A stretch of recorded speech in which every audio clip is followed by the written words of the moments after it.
Hi guys, it's Anissa from Two Traveling Texans, and today we are in Dover, England.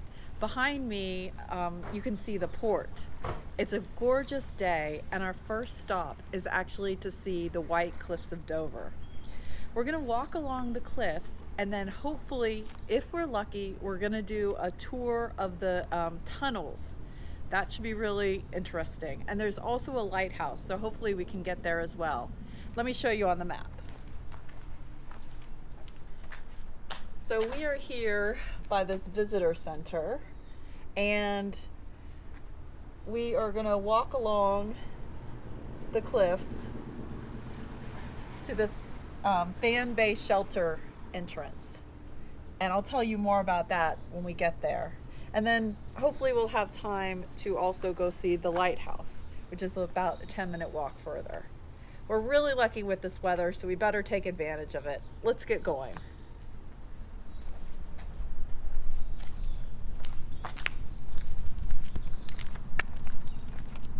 Just a glorious day.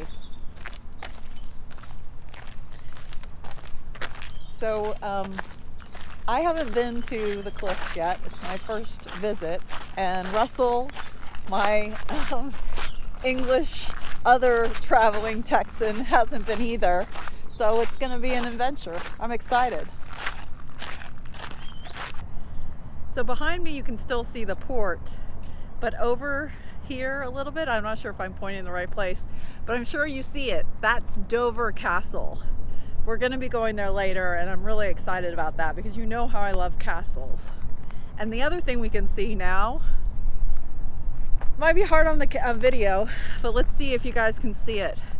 France, in the out towards the horizon, you can see all the way to France from here. We just finished climbing up a small hill, and now we just had our first glimpse of the White Cliffs of Dover. Look over there.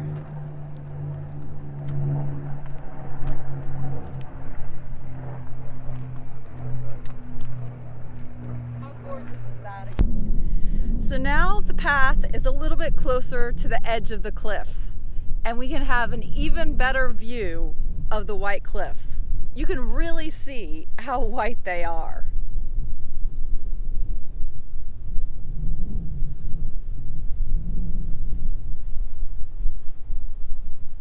So it took us about an hour because we were really enjoying ourselves and, taking a lot of photos, but we made it to the tunnel entrance.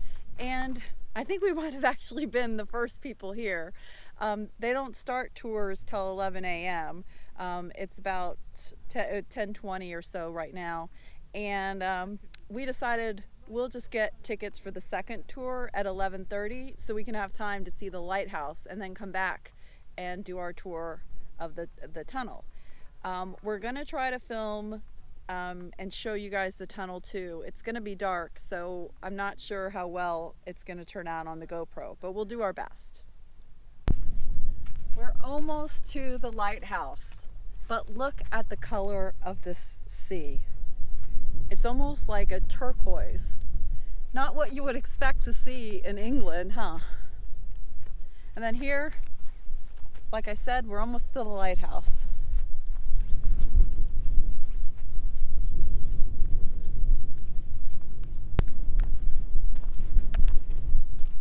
So I don't think we're gonna go up the lighthouse because we got to get back for our tunnel tour, but we'll still check out the view from the base.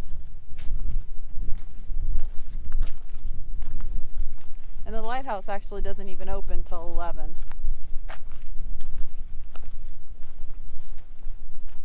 And it's a National Trust property, so if you're a National Trust member, you get in for free.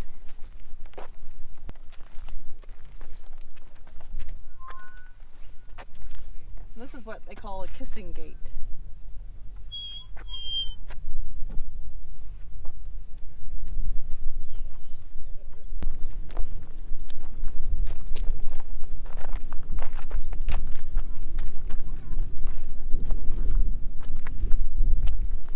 I guess we can stop here and have our little snack. Some nice picnic table.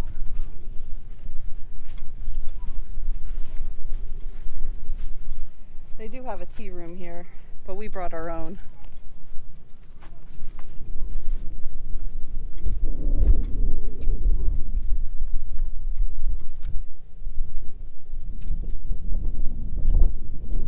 Second World War field telephone, which is as old as the tunnels.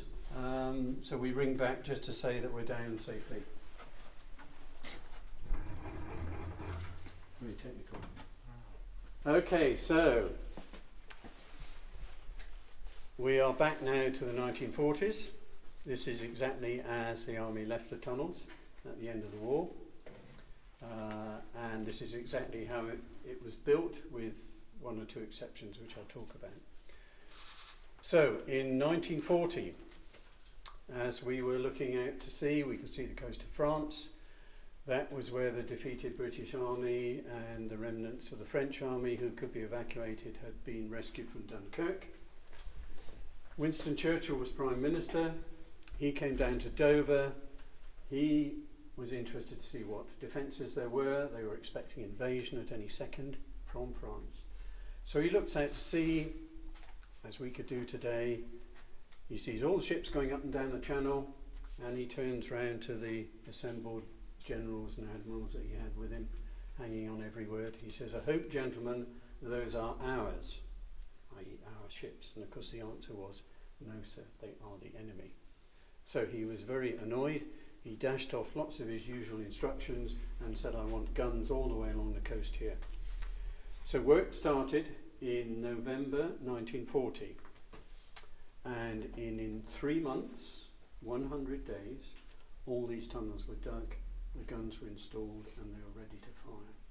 So what you see here is standard mining equipment.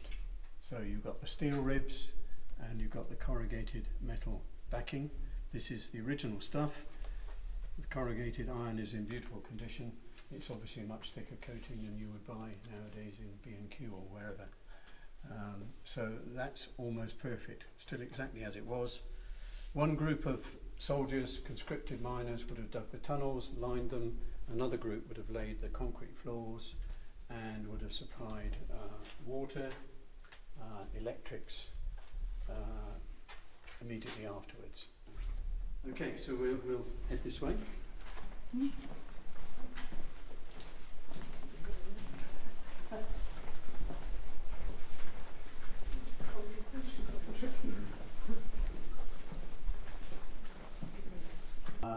Next door's a storeroom, so slightly better conditions, and in here you wanted better conditions because they used this as, well, it says a hospital on the plan. It's not really a hospital, presumably it was a first aid post. So we came down the stairs very slowly and gently and very carefully. If you had shells dropping on your head, you'd probably be running down the stairs in your hobnail boots, full kit, carrying your rifles, your rucksacks, and getting your clothes on. Someone's going to fall over, cut themselves, grazes. So this is where they come for a bit of first aid, band-aid, you'd guys say. So it's a first aid post, really. Okay. So, just for a bit of fun, if you guys are up for it, if anyone wants to experience, or we all had to do it, I'm afraid, if everyone wishes to experience, I'll put it that way, total darkness, you can do it by turning your lights out. I promise not to leave you.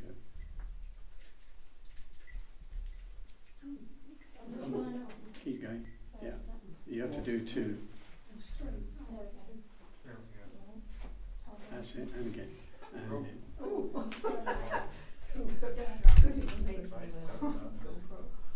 Okay, so away from the Second World War back to the First World War. So that is a piece of concrete. It's called a sound mirror. That is 101 years old this year. So it was made in 1917. So we have to imagine the brick walls were not there. You have a little man standing in front of the sound mirror, and he listens out for aeroplanes coming from northern France and Belgium. So this is the way it works. There's a picture of someone actually operating a sound mirror. So this is the mirror behind me. You have a tube. That picks up the sound that's collected by the mirror, so the plane's engine noises comes across this way into the mirror, bounces out into the tube. The guy has like a doctor's stethoscope attached to the tube into his ears. He can move this backwards and forwards, he can get the direction of the sound. This actual mirror here was about 15 miles away further down the coast, so the guy there could ring the chap here, say, have you got sound? What bearing have you got? What bearing have I got? They get what triangulation, they work out exactly where the plane's coming from and what direction it's moving in. They claim they could hear planes taking off. We just finished the tunnel tour and it was amazing. I do have to say it was a little scary at times. You have to go down 125 steep steps to get into the tunnel, but it was so worth it. Our tour guide was amazing. We learned so much about the history and World War II and this area. I'm going to put a lot of it on the blog, so you'll have to check it out.